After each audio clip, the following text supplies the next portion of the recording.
አይመልሰኝም በቃ የኔማ በዛ አትበል። ዛሬም ይኸው በሕይወት ካለ እድል አለ። ካልሞትክ እግዚአብሔር እድል እየሰጠህ ነው። በፍጹም ጠፍተህ ሊሆን ይችላል፣ ዓለም ሄደህ ሊሆን ይችላል፣ ምንም አይነት ሕይወት ውስጥ ገብተህ ሊሆን ይችላል። ይኸው የሚያወጣ እግዚአብሔር በዚህ አለ። የሚምር የናዝሬቱ ኢየሱስ በዚህ አለ። በፍጹም በድነታችሁ እንዳትደራደሩ። እግዚአብሔር በክርስቶስ ኢየሱስ ደም በሰጣችሁ ጉዳይ ላይ እንዳትደራደሩ። ምንም ይቅር ምንም ነገር በጊዜው ከነ ክብሩ ይመጣል።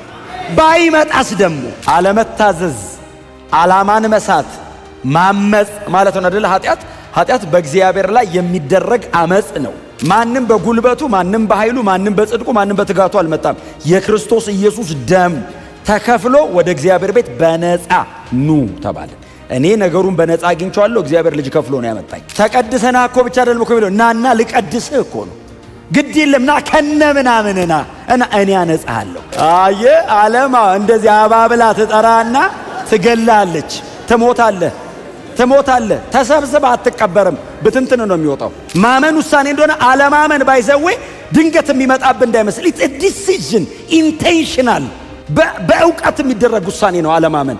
ዝም ብሎ ድንገት እንዳይመስል ብልጭ የሚለው መፈተን አልበቃቸው ማለት ተፈታተኑ፣ ቁጣዬን ተፈታተኑት አለ። ጽድቄን ይፈታተኑት ጀመራል። አመጹ በላይ ላይ አለ። መኮብለል የእግዚአብሔር ሐሳብ አይደለም። አንተ ጋር ነው የሚመጣው። ዲሲቭ ተደርገ ነው። ዲያብሎስ ሸንግሎ ነው። ቀጥሎስ ውስጥ ያለ ቶታል ዲዛይሮች አሉ።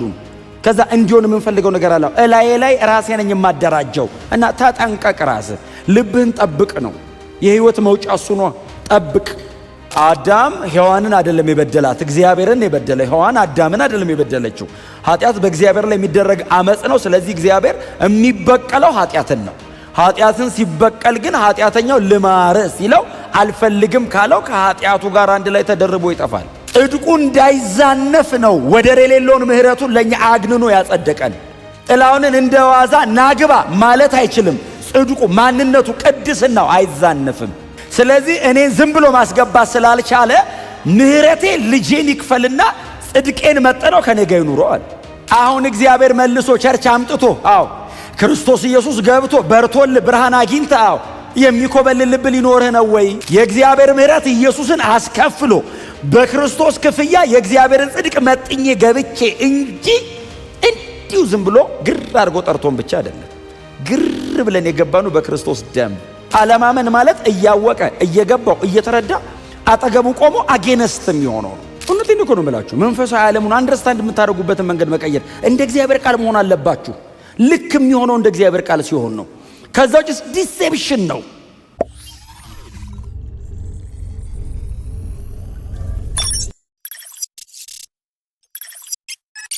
የጌታ ቃል ክፍል እናነባለን። ዕብራውያን ምዕራፍ 3 ላይ ከቁጥር 11 ጀምረን እስከ 14 ድረስ ያለውን የጌታ ቃል ክፍል በጌታ በኢየሱስ ክርስቶስ ስም አነበዋለሁ። የምንወደው የጌታ ቃል እንደዚህ ይላል።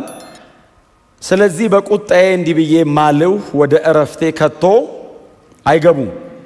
ወንድሞች ሆይ ከእናንተ ማንም ከሕያው እግዚአብሔር የሚያስኮበልል ኃጢአተኛና የማያምን ልብ እንዳይኖረው ተጠንቀቁ። ነገር ግን ከመካከላችሁ ማንም በኃጢአት ተታሎ ልቡ እንዳይደነድን ዛሬ እየተባለ ሳለ በየቀኑ እርስ በርሳችሁ ተጽናኑ።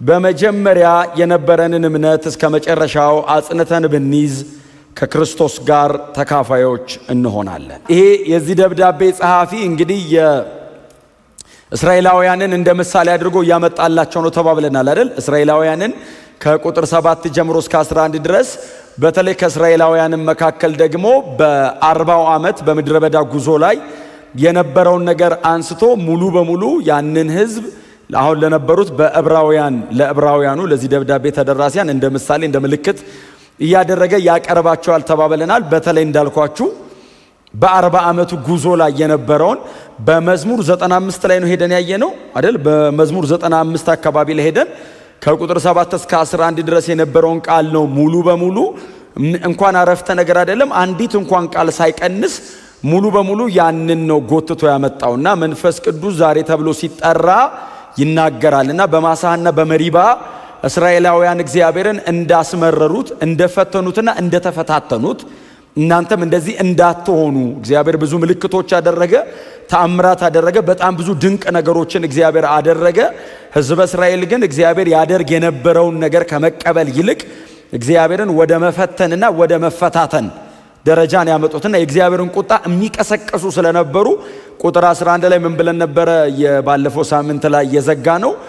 ወደ እረፍቴ አትገቡም ብዬ በቁጣዬ ማልኩ አለ እግዚአብሔር። ወደ እረፍቴ አትገቡም ብዬ በቁጣዬ ማልኳል። እና እግዚአብሔር እንደማይለወጥ አድርጎ ነው አይደል ያስቀመጠው። በተለይ የዕብራውያኑ ጸሐፊ የሚጠቀመው የግሪክ ቃል አንድ ኦምኖ የሚል ቃል ነው የሚጠቀመውና ይሄ ግሪክ ቃል ማለት መለኮት በሰው ላይ የሚወስነው የመጨረሻ ውሳኔ እንደማለት ነው። ባይዘወይ እግዚአብሔር የሚወስነው የመጨረሻ ውሳኔ።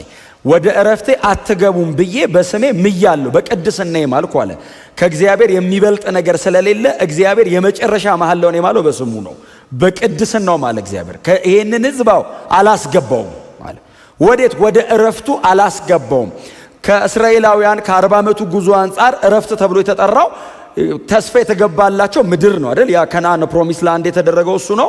አትገቡም እዛ አላቸው። ለምን? እልከኞች ናችሁ አለ እግዚአብሔር።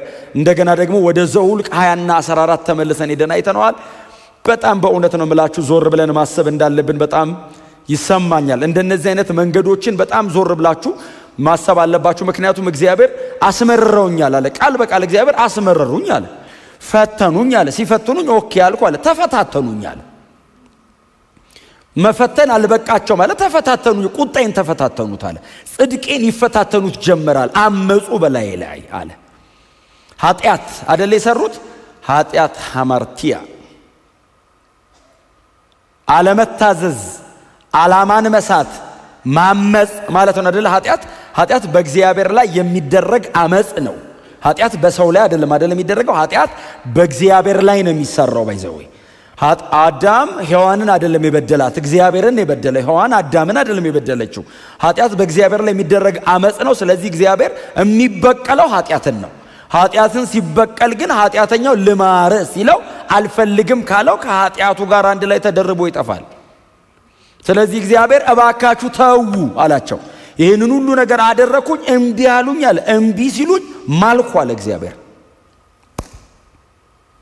አይስዌር እንደምንለውኛ እግዚአብሔር በቃ ኦምኖ ማለት መለኮት ወሰነ። የመጨረሻ እግዚአብሔር ቃል ወጣ ማለት ነው ከአፉ። አትገቡም አለ እግዚአብሔር። አሁን እግዚአብሔር 40 ዓመት ተሸከምኳቸው አይደል? 40 ዓመት ሙሉ ተሸከምኳለ። የተወሰኑ ቀናት የተወሰኑ ወራት አይደለም አለ። ከግብፅ የወጣው ሰውዬ እስኪያረጅ ተሸከምኩታል።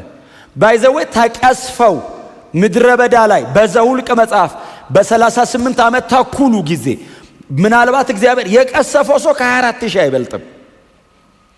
በጣም ብዙዎቹ የሞቱት እድሜያቸውን እንዲጨርሱ አረጋቸው። ምድረ በዳ ላይ ከነዓን ገብተው ይኖሩበታል የተባለውን እድሜ ያለቀ እዚህ ድረስ ነው እንድትኖሩ የፈቀድኩት። በቃ ጨረሰው።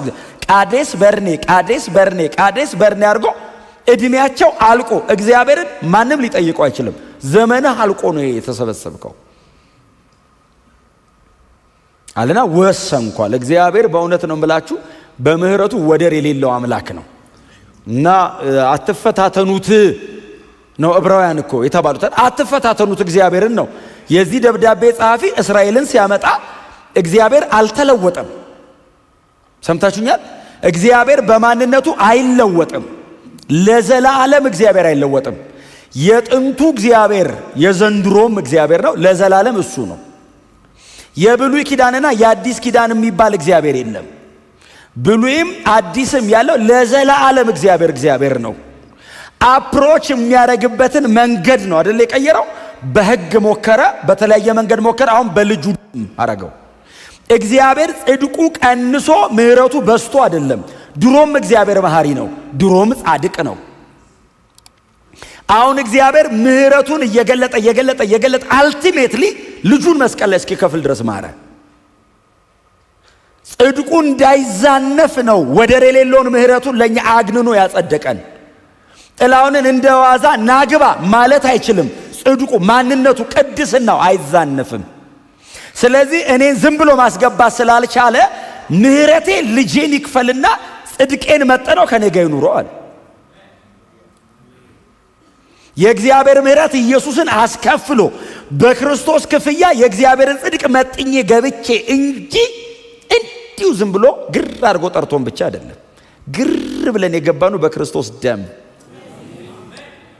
ቋንቋ ሳይመርጥ ቃል ሳይመርጥ ስታተስ ምንም አልመረጠም። አሁን እዚህ ውስጥ ሁሉም አይነት ሰው አለ። ቸርች ሁሉም ሰው በነፃነት የሚመጣበት ቦታ እኮ ቸርች ነው። አሁን ቸርች ያለ አይነት ሰው እኮ የትም የለም። የሆነ ቦታ የሆነ ስታተስ፣ የሆነ ቦታ የሆነ አይነት ሰዎች፣ የሆነ ቦታ የሆነ አይነት ሰዎች ናቸው ያሉት። ቸርች ውስጥ ሁሉም ነው ያለው። ሁላችንም ነን ያለን። እስቲ አሜን በሏ። አዎ የኢየሱስ ደም እኩል አድርጎናል። እዚህ ቤት መበላለጥ የማንችለው የገባንበት መንገድ የኢየሱስ ደም ስለሆነ ነው። ማንም በጉልበቱ፣ ማንም በኃይሉ፣ ማንም በጽድቁ፣ ማንም በትጋቱ አልመጣም። የክርስቶስ ኢየሱስ ደም ተከፍሎ ወደ እግዚአብሔር ቤት በነፃ ኑ ተባልን። እኔ ነገሩን በነፃ አግኝቼዋለሁ። እግዚአብሔር ልጅ ከፍሎ ነው ያመጣኝ። ስለዚህ እግዚአብሔር በእንደዚህ አይነት ጉዳይ አይደራደርም። ታዲያ በምን እንማር ሲሉት እስራኤል አለ። እስራኤልን ተመልከቷት። እዛ ወደ ኋላ ትሂዱና ተመልከቱ እስራኤልን።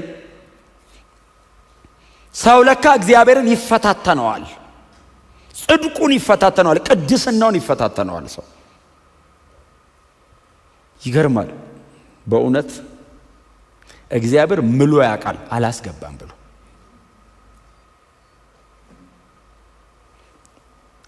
አዘር ሳይድ ነው አይደል ይሄኛው ባህሪ። አሁን እኛ ሁሌ የምንሰማው፣ ሁሌ የምናውቀው፣ ሁሌ የምናወራው ምህረቱን ነው፣ ጽድቁ። እዩት፣ አትገቡም። አረ እግዚአብሔር አትገቡ፣ ሙሴን አትገባም አለ።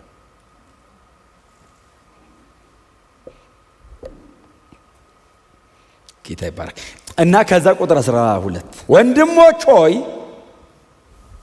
አሁን ይኸው በቃ አመጣው የመዝሙር 95 አው ለትምህርታችን ተጽፏል። ከኛ ይልቅ በጣም ብዙ ነገር ውስጥ እንዳለፉ ላስቲክ ተናግሬያለሁ። ከኛ ይልቅ እኛ ተጠመቅን። እስራኤላውያን በባህርና በደመና ነው የተጠመቁት። ባህር ከስር ደመና ከላይ አድርጎ ነው ያጠመቃቸው። ይህን ሁሉ ተአምር ያየ ምድረ በዳ ላይ ከቀረ አለ እግዚአብሔርን በአይኑ ያየ ሰው ምድረ በዳ ከቀረ አለ አምላክ ከሰማይ ወርዶ የሲና ተራራን እስከ ወገቡ ሲያነድ በአካል የነበረ ሰውዬ ልቡን ልከኝ ሆኖ ከቀረ አው ተጠንቀቁ እናንተም። በአይን ያየ ሰው እምቢ አላምንም ብሎ ያውቃል። እና ወንድሞች ሆይ ከእናንተ ማንም ማስጠንቀቂያ ነው አይደል ቃሉ። የዕብራውያን ቅዱሳን ምዕራፍ 1 እና ምዕራፍ 2ን በጣም ኢንተርቴን አድርገውታል። ትምህርተ ክርስቶስ ነው በጣም ከፍተኛ ትምህርተ። ምዕራፍ 3 አካባቢ መጣ የሰውዬ በቃ አፕሊኬሽን ላይ ነው ያለው። ክብር ለእግዚአብሔር ይሁን።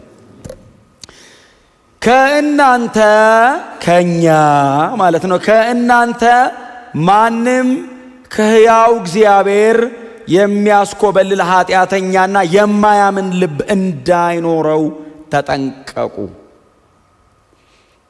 ከእናንተ ማንም የዚህ ደብዳቤ የዚህ መልእክት ጸሐፊ እግዚአብሔር በዚህ ደብዳቤ ልብ ውስጥ አይታያችሁም? እግዚአብሔር በዚህ ደብዳቤ ውስጥ እግዚአብሔር አይገለጥላችሁም?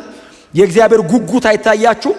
ማንም እንዳይጠፋ መናፈቁ አይታያችሁም? እግዚአብሔር በዚህ ውስጥ እግዚአብሔር ሰዎችን ሁሉ ለማዳን የሚያደርገው ርቀት አይታይም? እዚህ ውስጥ ማንም ከእናንተ መካከል ማንም ሰው እልከኛ የማያምን ልብ እንዳይኖረው የተወሰናችሁት ብትተርፉ ጥሩ ነው አይደለም የሚለው ደብዳቤው። ከእናንተ መካከል ማንም ሰው እልከኛና የማያምን ከእግዚአብሔር የሚኮበልል ልብ እንዳይኖረው።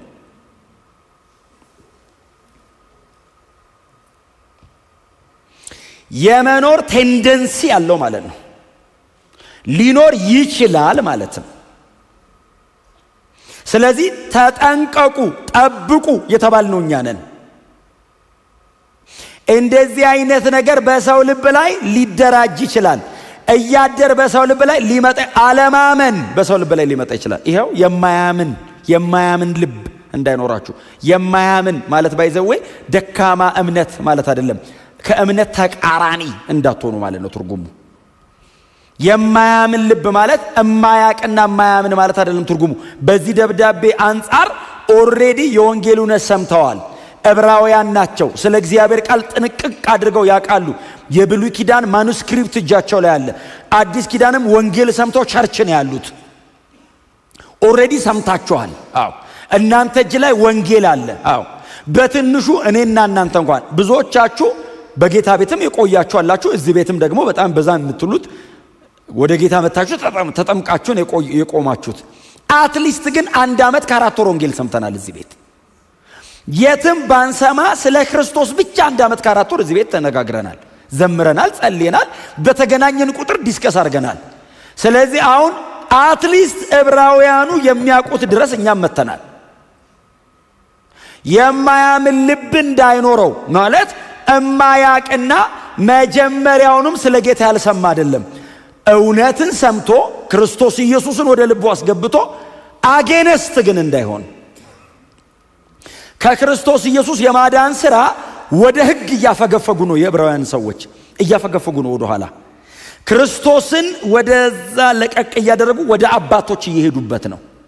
ተመለሱ ይላቸዋል። እግዚአብሔር እንደዚህ ያለውን አለማመን አይታገሰውም። አጌነስት ነው እየሆናችሁ የምትሄዱት። የማያምን ልብ ከእናንተ መካከል ማንም እንዳትፈታተኑት ማለት ነው። እግዚአብሔር እየመራቸው አብረዋቸው እየሄደ አለማመናቸው የተገለጠው እግዚአብሔር የለም ብለው አይደለም። አንተንም እግዚአብሔርም አንፈልግም፣ ወደ ግብፅ እንመለስ አሉ። እግዚአብሔር ይሄ ነው ቁጣዬን ያስነሳብኛል። አለማመን ብሎ የዚህ ደብዳቤ ጻፊ ያስቀመጠው ክርስቶስ ኢየሱስን አለማወቅ አይደለም፣ ሪኮግናይዝ አለማድረግ፣ አለመቀበል፣ እምቢ ማለት፣ ያቀረበውን መንገድ አልፈልግም ብሎ መናቅ። አለማመን ብቻ አይደለም፣ የማያምን ብቻ አይደለም እኮ ከእግዚአብሔር የሚኮበልል ልብ። መኮብለል የአንድ ቀን አይደለም፣ ኢትስ ኤ ፕሮሰስ።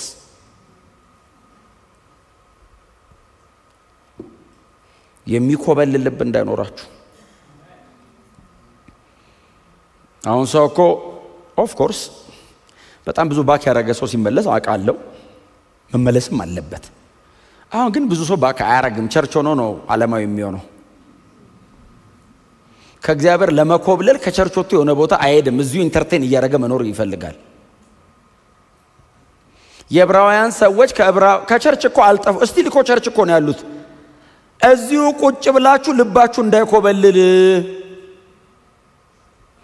አንድ የመጽሐፍ ቅዱስ ታሪክ አለ፣ ጌታ ኢየሱስ ክርስቶስ የተናገረው ትዝ አለኝ።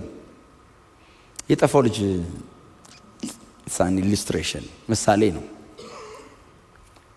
ትዝ ይላችኋል? የጠፋው ልጅ አንደኛውን ጠፍቷል። እሱ ቤት ውስጥ ያለው መብቱን አውቆ ነው የጠፋው። ያኛው ሲመለስም የአባቱን ልብ አውቆታል።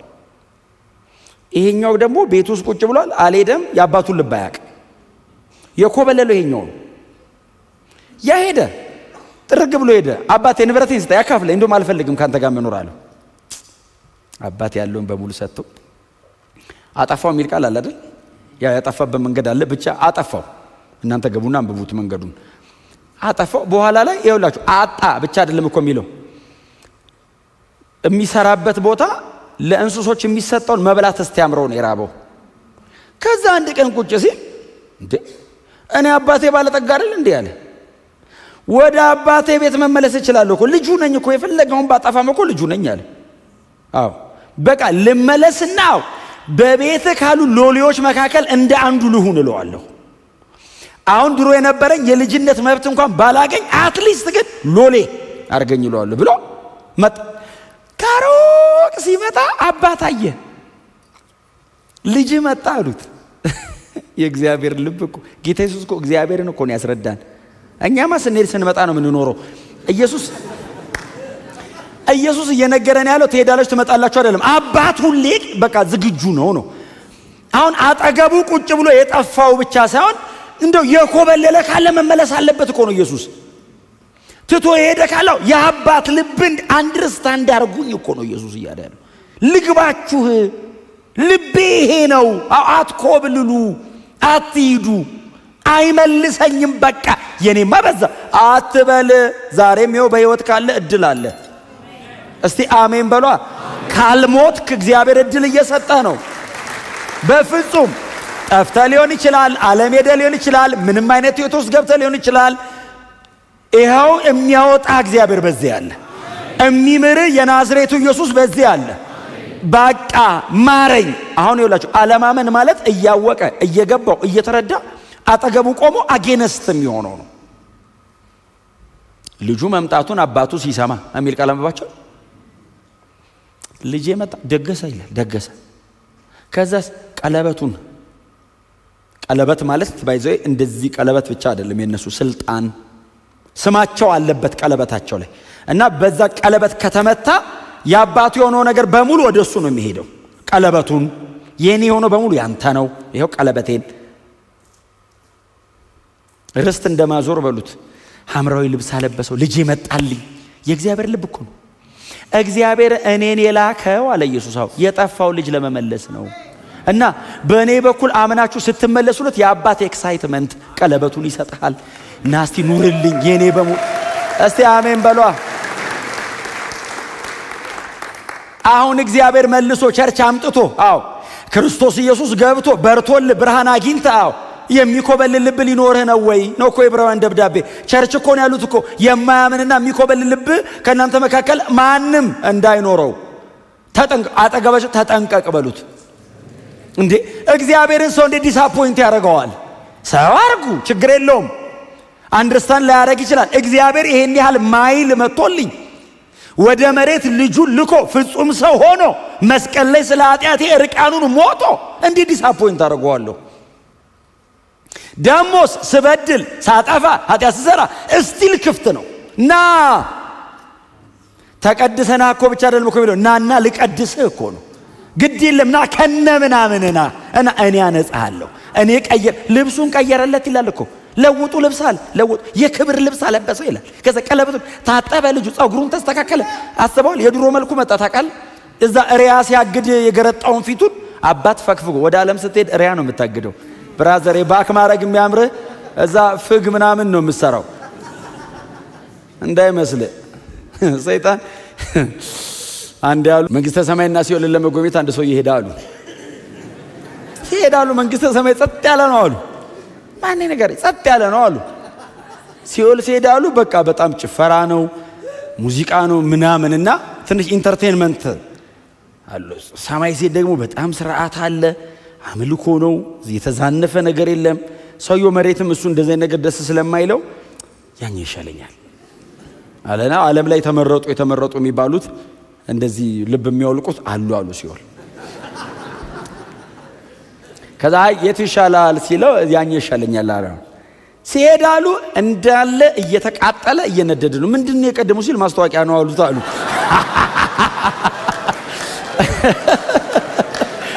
አየ ዓለማ እንደዚህ አባብላ ትጠራና ትገላለች። ትሞታለህ። ተሰብስበህ አትቀበርም። ብትንትን ነው የሚወጣው። በፍጹም ከኢየሱስ እንዴት ሰው ይሄዳል? የዘላለም ህይወት ንቆ እንዴት በገንዘብ ህይወት ተክቶ ይሄዳል? እንዴት ኢየሱስን በዝና ይተካል? እንዴት ኢየሱስን በሆነ ነገር ይተካል? አጋንንት ነው። እግዚአብሔር ይገልብጠው። አይቻልም። ኢየሱስ ብቻ የዘላለም ህይወት ይሰጣል። በፍጹም እኛ ከእስራኤላውያን እንማራለን። የሚኮበልልና የማያምን ልብ አይኖረንም። በፍጹም አለማመን ስሜት እንዳይመስል ዲሲዥን ነው። አለማመን ውሳኔ ነው። ባይዘው አለማመን ማመን ውሳኔ እንደሆነ አለማመን ባይዘው ድንገት የሚመጣብን እንዳይመስል ኢትስ ዲሲዥን ኢንቴንሽናል በእውቀት የሚደረግ ውሳኔ ነው። አለማመን ዝም ብሎ ድንገት እንዳይመስል ብልጭ የሚለው አውቀው ኢንቴንሽናል ነበሩ እስራኤላውያን። የግብፅ አማልክት ይሻሉናል፣ እንደዚህ እያየናቸው የሚመሩን ይሻሉ። አንፈልግም አንተን አምላክን የት አይተነው እናውቃለን? ሙሴ ተራራ ላይ በወጣ ቁጥር ለግሉ የሚወጣ ነው ይመስላቸው። ለነሱ እኮ ህግ ይዞ ሊመጣ ነው። እግዚአብሔርን ሰምቶ እኮ ሊወርድ ነው። አንፈልገው። ሙሴ የሚባለው ሰውዬ ምን ኢንቴንሽናል ናቸው። ባይዘው ድንገት አይደለም። እግዚአብሔር ኢትስ ፕሮሰስ አለ። ረጅም ዓመት ቆዩ። 40 ዓመት ሙሉ ነው እንዲህ ሲያደርጉ ይኖሩታል። እግዚአብሔር አንድ ቀን ሁለት ቀን አይደለም አለ። 40 ዓመት አቋማቸው ነው አለ እግዚአብሔር። ታዲያ ከነዓን ባስገባቸውም አይቀየሩም እና አትገቡም። ስታንድ ነው ኮንቪክሽናቸው ነው። አለማመን አላስገባቸው አለ እግዚአብሔር። ለምን? እልከኞች ናቸው። ቁጣዬን ቀሰቀሱት። ሞከርኩ አለ ቱ ደ ማክሲመም፣ እምችለውን በሙሉ አረኩ አለ። እምቢ አሉ አለ። የመጨረሻውን ሳረግ አይገቡም።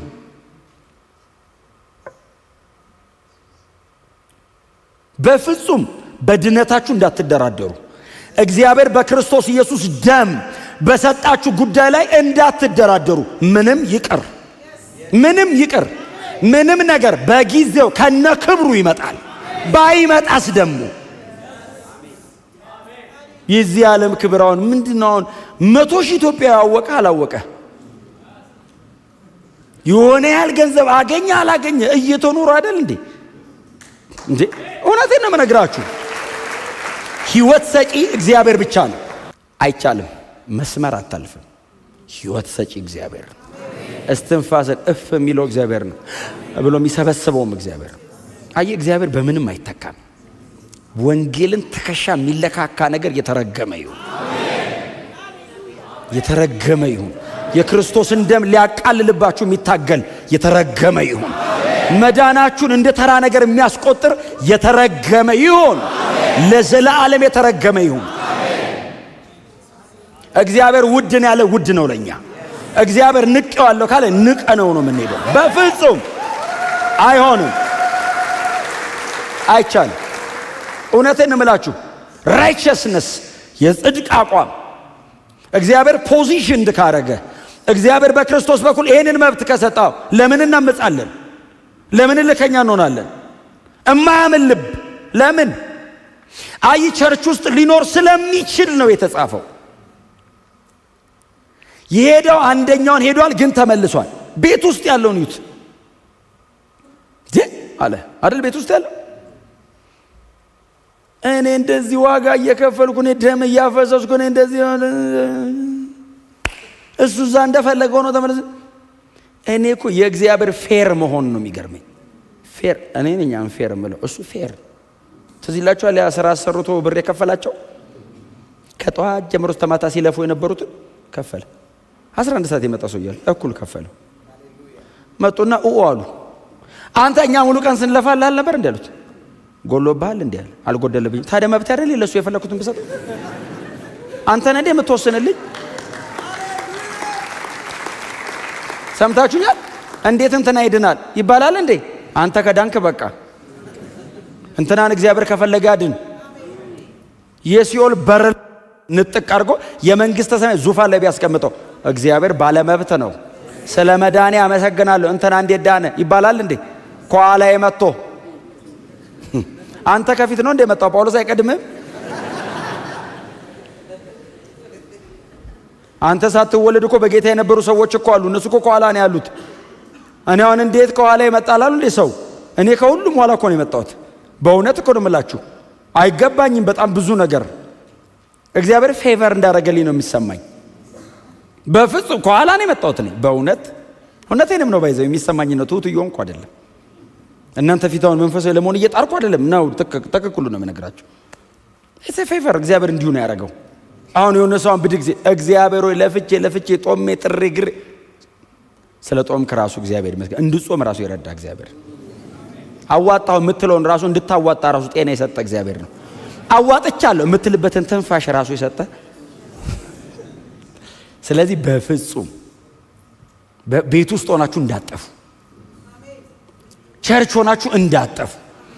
ልባችሁን ቼክ አድርጉት። ወደ ውስጥ ዲሴትፉል ይሄ መራርነት፣ ይሄ ምንድነው? መኮብለል፣ መመለስ፣ እልከኝነት መርዝ ነው። ባይዘው በአለማመን ይገለጣል። ስር የሚሰደው እሱ ነው። በቃ ከእግዚአብሔር መኮብለል ልብ ጥፍት ይላል። ቁጭ ብሎ አንዳንድ ሰው በቃ ምን ይሰራል ክርስትና? ምን ይሰራል ክርስትና? ምን ይሰራል ዓለም ብሎ መጠየቅ እኮ ነው። ክርስትናማ ምንም የማይሰራው ስራ አለ። በእውነት እኮ እንደዚህ ተሰብስበን መዘመር ብቻ ራሱ እኮ በቂ ነው። ይሄ አለ በቃ ብሎት እግዚአብሔር ሰማይ ደሞ አለ አለ። ደሞ ሰማዩ እኔ ፊት አጠገቤ ተሰብስባችሁ ዘላለም እየተያየናል። እኔ በቅድም ሲዘመር በዚህ ናሙና ነች እቻውን ጠብት የሰማይ ናሙና ጠብ ስትል እንዴት ነው ሐሴት ያደረግ ነው? ሰማይ ምንድን ነው ምን ነው? ሰው እንደዚህ አይነት እምነት እያለው እንዴት ይኮበልላል? ጉድ እኮ ነው በእውነት እኮ ነው የምላችሁ። እንዲህ ምን አይነት ዲሴፕሽን ነው? ምን አይነት ሽንገላ ነው? ከእናንተ መካከል አለና ማንም እንደዚህ ይሄ በእውነት ነው ማለት ህመም ነው። ሊትራሊ ህመም ነው። ቀጥሎ ደግሞ እግዚአብሔር ይሄንን ሁሉ ነገር አርጎልኝ ከእግዚአብሔር ለመኮብለል ክራይም ነው ባይዘው ወንጀል ነው። ሊትራሊ ወንጀል ነው። እግዚአብሔር ቢፈርድብኝ እውነቱን ነው ወንጀል ነው የሰራሁት በሱ ላይ ኢትስ ክራይም። እንደ ከእግዚአብሔር አንፃር ወንጀለኛ ነኝ። ታዲያ እያመሰገንኩ ነው መኖር ያለብኝ። አሜን በሏ። ይሄ ኪንግደም ነው። ዶሙን የሚመራው ኪንጉ ነው። እግዚአብሔር ይሁን ያለው ብቻ ነው እዚህ ቤት የሚሆነው። ተሰብስበን የምናስቀይረው ነገር የለም። እዚህ ቤት ነው ካለ ተስማምቻለሁ እያልን ነው የምንኖረው። ያውላችሁ ድምጻችሁ ቀነሰ። በጸሎት ሐሳብ አስቀይራለሁ የምትሉ ሰዎች ካላችሁ በእውነት አይቀየርም። ሞክሩ፣ ግን አይቀየርም። ሞክሩ። እኔ አሁን አታስቀይሩም ብዬ ከምዘጋው ሞክሩና አይ መቀየር አይቻልም የሚል ትምህርት ይዛችሁ ትመጣላችሁ። ስትጸልዩ ራሱ እንደማይቀየር ይገባቸዋል። ስትጸልዩ ራሱ ያስረዳቸዋል። መጸለይ ካልቀረው እሱ አይቀየርም ሌላ ጸልይ ብሎ ይሰጣል። እና ከሐሳቡ ጋር የምትግባባበትና የምትስማማበት አቅም ሰጥቶ ደሞስን የጸልይ የማስቀይረው ነገር ልክ አይደለም። እግዚአብሔር ያለው ነው ልክ የሚጠቅመው። እኔ ጸልይ የማመጣው ሰው እግዚአብሔር ይሁን ያለው ነው። እግዚአብሔር ዘላለምን አይቶ ነው አሁን ይሁን የሚለ። እኔ ዛሬን አይቼ ነው ይሁን ካልሆነ ብዬ የምጮህ። እሱ ነገንም አይቶ ነው ግድ የለም ይሄን ይሻላል ይላል። እኔ ነገ የሚባል ቀን አላውቅም፣ ዛሬን ነው የማውቀው። እግዚአብሔር 70-80 ያውቀዋል። ለዘለቄታ አይሻልም? እኛ ደግሞ ሁሌ ስንጸልይ ምንድነው ጽፈን እንመጣና ፈርምበት ጌታው ፈርምበት ሲል እግዚአብሔር ደግሞ ያዩና እስቲ አብረን እንጻፈው። ተመርከ ከጸልይኮ ትክክለኛ ከሆነ ጸሎት ኮሬክሽን ይበዛዋል። የኛ ጸሎት እርማት የሚል ክላስ አለው እግዚአብሔር። ከዛ እቺን እንደዚህ አርጋት እቺን እንዲህ የሚል ቃል አለ ቀይረው፣ እንደዚህ ብዬ እኮ ተናግሬያለሁ ቀይረው፣ የማይቀየር እኮ ህግ ሰጥቻለሁ ቀይረው፣ ይሄኛውን እንተነን ይሄኛው ቅዱስ ቃሌ ቢያልፍ ይሻላል ብዬ ለሰማይና ምድር ከሚያልፈው እንደ ቃሌ ያርገው። ያንተ ጸሎት ሳይሆን ሰማይና ምድር ራሱ ቢያልፍ ይቀለኛል ቃሌ ከሚያልፍ። አይዛነፍብኝም። ከመጀመሪያ መጨረሻውን ከጥንትም ያልተደረገውን እናገራለሁ። ምክሬ ትጸናለች፣ ፈቃዴንም ሁሉ እፈጽመዋለሁ እላለሁ ይላል እኮ ኢሳይያስ 46:10 ላይ። ከመጀመሪያ መጨረሻውን ነው የምናገረዋል። ዋይ እንደዚህ አይነት አምላክኛ ብቻ ነው ያለን።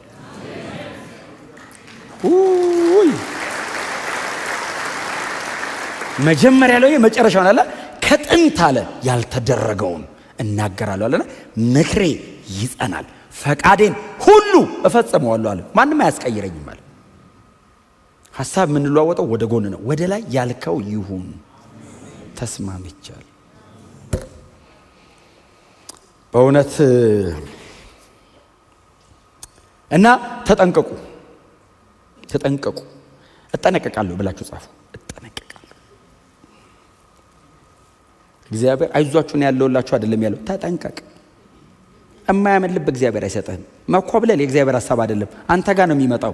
ዲሲቭ ተደርገ ነው። ዲያብሎስ ሸንግሎ ነው። ቀጥሎስ ውስጥ ያለ ቶታል ዲዛይሮች አሉ።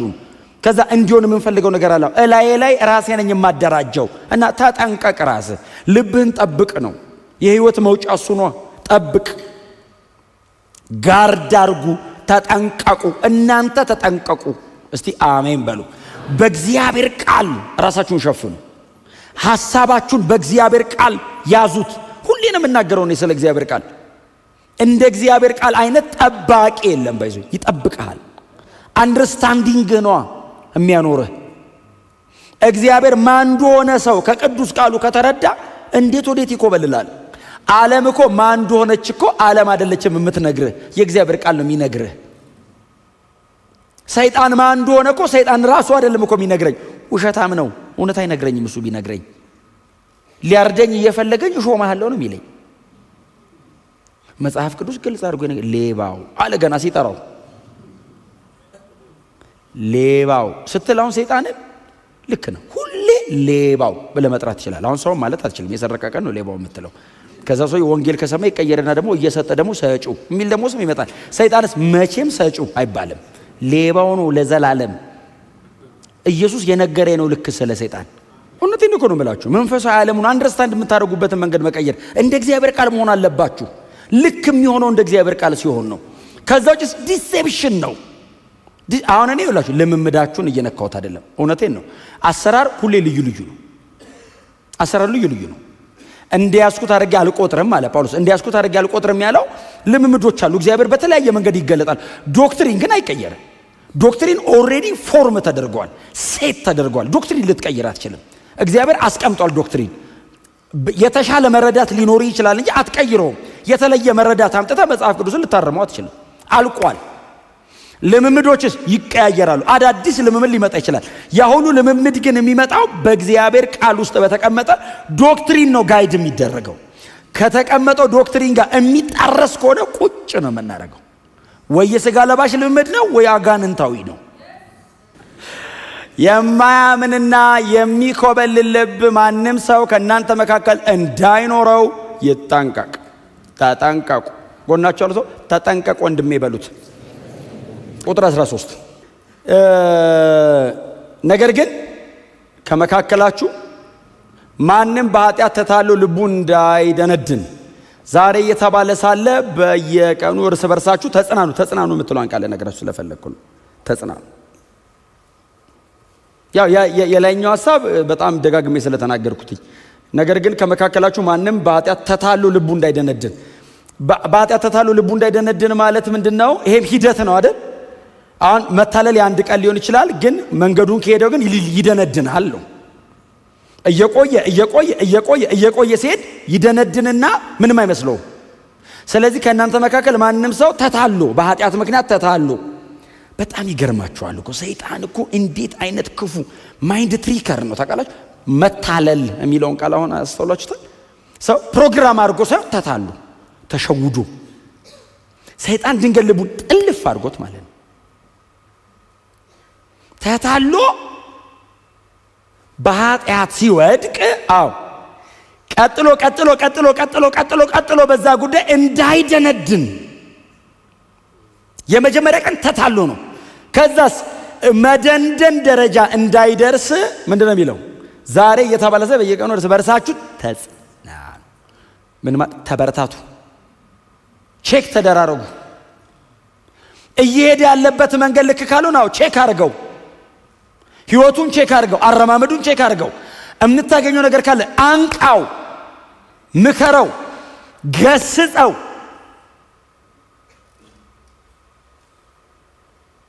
መጣላት ደረጃ መድረስ ጥሩ ነው። አንዳንዴ ሰው አልመለስ አለኛ ኖ እንደሱ አይደለም ማለት ያለባችሁ ኖ። ለምን?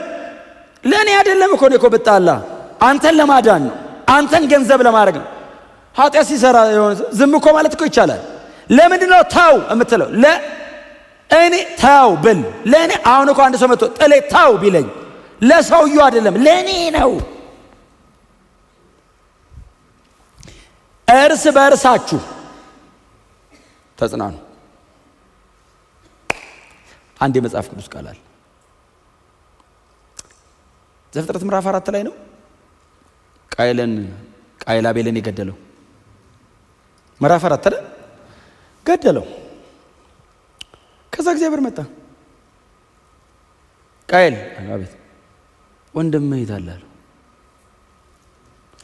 እኔ የወንድሜ ጠባቂ ነኝ እንዴ አለው ለእግዚአብሔር። ስለማያውቅ አይደለም የጠየቀው፣ የሰራውን ስለሚያውቅ ነው። የት አለ ወንድምህ? ጎናቸው አለ ሰው። እኔ አንተ ጠባቂ ነኝ በሉት፣ ንገሩት። እኔ እጠብቅሃለሁ በሉት። እኔ የወንድሜ ጠባቂ ነኝ እንዴ ሲለው እግዚአብሔር እንደዚህ ያለው የወንድም ደም ወደ እኔ እየተጣራ ነው አሉ። ንጹህ ነው ወንድም አለ። እጠብቀዋለሁ እንዴ? ይሄው እርስ በርሳችሁ ጠብቀው። አጠገብ ያለውን ወንድምን ጋርድ አድርገው፣ አስመልጠው፣ ታደገው። ዛሬ ሊያመኝ ይችላል፣ ነገስ አመሰግናለሁ፣ ነገስ በእግዚአብሔር ፊት ክብርን ትቀበላለህ በእኔ ጉዳይ። እስቲ አሜን በሏ። እንዴ መቁሰል ካለብኝ ቸርች ነው መቁሰል ያለብኝ። ታው ስትሉኝ ሊያመኝ ይችላል።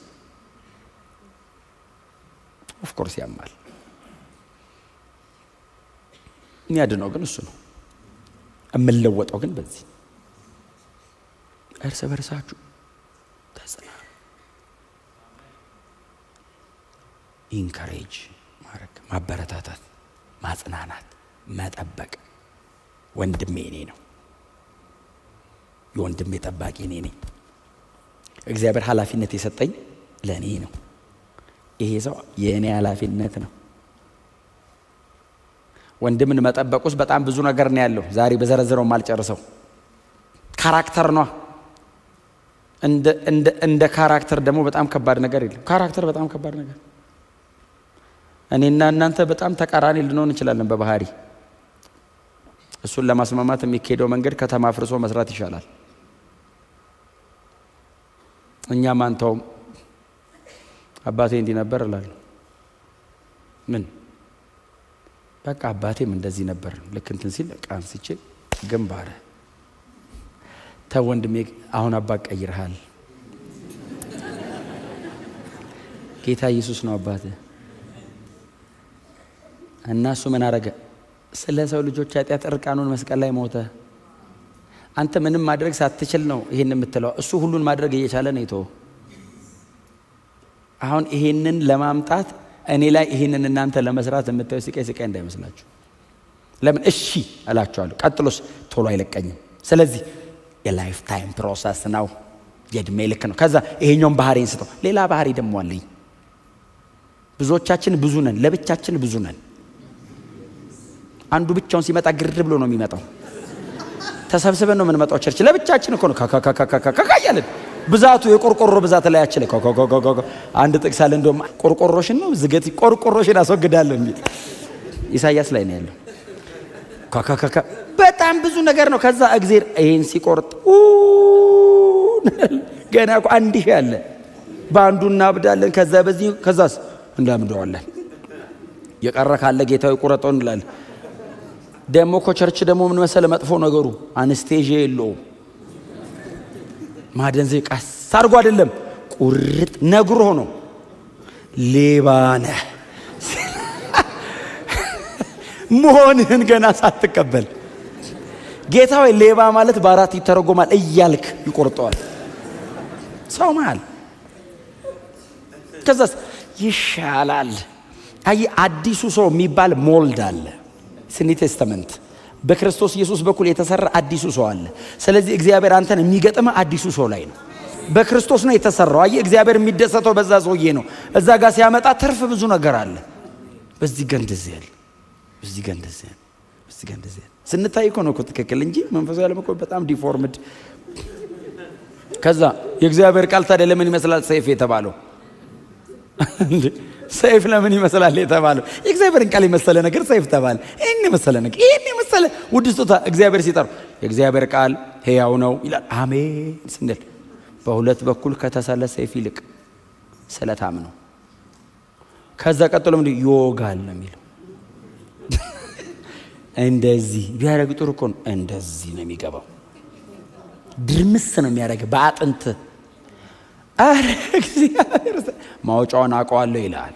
መንገድ ልጠቁም ወስተል በዚህ ጋር አደ በዚህ ጋር ነው መገባው ይላል። ለምን እንዲያም ከዛስ ደግማ አታረጋት። አይ እዚህ ጋር ምልክት ይተውልሃል። ጳውሎስ እንዳለው የክርስቶስ ማህተም እላይ ላይ አለ። አታድክሙኝ አለ። አትመላለሱ፣ አልመጣም። ለምን እኔ አውቀዋለሁ በምን አይነት መንገድ ላይ እንደሳለው። በእግዚአብሔር ቃል አሁን በሰይፍ ይዞ ጺም ያስተካክላል። ወንድሞች በሰይፍ እንደዚህ የሚያስተካክላል። አድቬንቸር የምትወድ ካልሆነ በቃ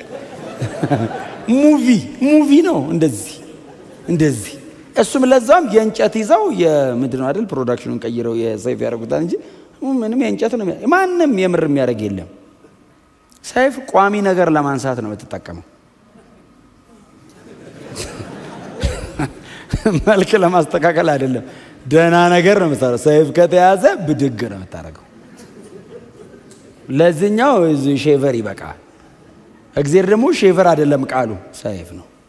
ቋሚ ነገር ነው የሚያነሳልን።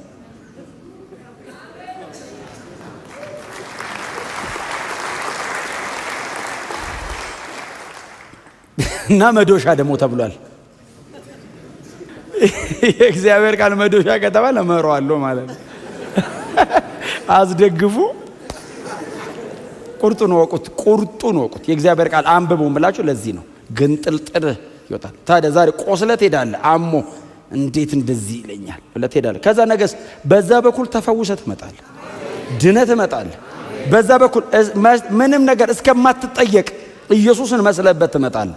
በቃ በዚህ መንገድ ነው አይደል ሲሰቃዩ የኖሩት። ጴጥሮስን የሚያክል ትልቅ ሰው እኮ ጳውሎስ ቁጭ አድርጎ በሁሉ ፊት ነው አለ መገሰጸ። እንዴት ክርስቶስ መስቀል ላይ ያፈረሰውን አንተ ቆመን ልትሰራው ትፈልጋለህ? አሕዛብና አይሁድን ቀላቅሎ ሰው አንድ ሰው ሰርቶ አንተ እንዴት ትገነጣጠላለህ? ኢየሱስ ሞቶ ነው የሰራው። አዎ አንተ ቆመን ልታበላሽ ነው እንዴ አለ። ሞት ነው የሚገባ አለ። ጴጥሮስ ማለት እኮ ታውቃለህ ፖፕ። አሁን ሰሞኑን ፖፕ አይታችሁ ሲመረጥ በጴጥሮስ ወንበር ላይ እኮ ነው እንቀመጣለን የሚሉት። ከኢየሱስ ቀጥሎ ቸርች ላይ ስልጣን ያለው ሰው ተብሎ የሚታመነው እኮ ጴጥሮስ ነው። የመጨረሻ ቁልፍ እጅ ላይ ያለ የተባለው እኮ እሱ ነው። እሱን የሚያክል ሰው የጳውሎስ ቁጭ አድርጎ እርስ በርሳችሁ ተጽናኑ ማለት ይሄ ነው። ማጽናናቷን ውስጡ ፍቅር አለው፣ ርህራሄ አለው ውስጡ። ስለዚህ ነገሩ ሰውየውን ለማጋለጥና ለማዋረድ ሳይሆን ገንዘብ ለማድረግ ለማዳን ነው። ልቡ የማዳን ነው። ልቡ የመሸከም ነው። ልቡ የበለጠ ረጅም ዘመን ደህና ሆኖ እንዲኖር መፈለግ ነው ልቡ ውስጡ። ተጽናኑ በጣም ቆንጆ ቃል ነው የተጠቀሙት። መጽሐፍ ቅዱሳችን ላይ በዚህ ባህሪው የሚታወቅ አንድ ሰው አለ አይደል? የሐዋርያት ሥራ ምዕራፍ 4 ላይ የተገኘ የቆጵሮስ ሰው። ቆጵሮስ የሚባል ሀገር የነበረ ቆጵሮስ የካህናት ሀገር ናት እና ንጉሱ ነገስታቶች ለካህናት የሰጧቸው መሬት ነው። መሬቱን ሸጡ አይደል? በክህነት እያረሰ የሚኖርበትን መሬት ሸጡ አምጥቶ በሐዋርያት እግር ስር አስቀመጥ። ሰውየው መጀመሪያ ስም በርሲያን ዮሴፍ ነው እና ስም ማን ነው አሉት። በርሲያን ዮሴፍ አላቸው። ስሙን ጴጥሮስ ነው የቀየረው አይደል? አንተ ከዛሬ ጀምሮ ሰን ኦፍ ኢንካሬጅመንት ነው የሚያበረታታ አበረታች፣ የመበረታታት ልጅ። ክብር ለኢየሱስ ይሁን። ትንሽ ነገር ሲያገኝ ኢንካሬጅ ድካምን ቶሎ አንስቶልህ በጎ ነገርህን ያወጣዋል። ሳውል የሚባለውን ሰውዬ ጳውሎስ የሆነውን ሰውዬ በጣም ድምቅ ያደረገው ቅዱሳን መካከል የቀላቀለው የመጀመሪያ የአገልግሎት ስቴጅ የሰጠው በርናባስ ነው። አንጾኪያ ቸርች ጳውሎስ ቆሞ ያገለገለው በርናባስ ፈልጎ ከተርሲስ አምጥቶት ነው። ሰን ኦፍ ኢንካሬጅመንት ማርቆስ የሚባለውን ሰውዬ ከጳውሎስ እጅ ላይ ወስዶ አስተምሮ አስተካክሎ ምን ብሎ ማርቆስ ወንጌል እንዲጽፍ ያደረገው በርናባስ ነው። ያክስት ልጅ ነው የማርቆስ። በቤተ ክርስቲያን ላይ ባይዘዌ ዕብራውያንንም ጽፈዋል ከሚባሉ ሰዎች መካከል አንዱ በርናባስ ነው።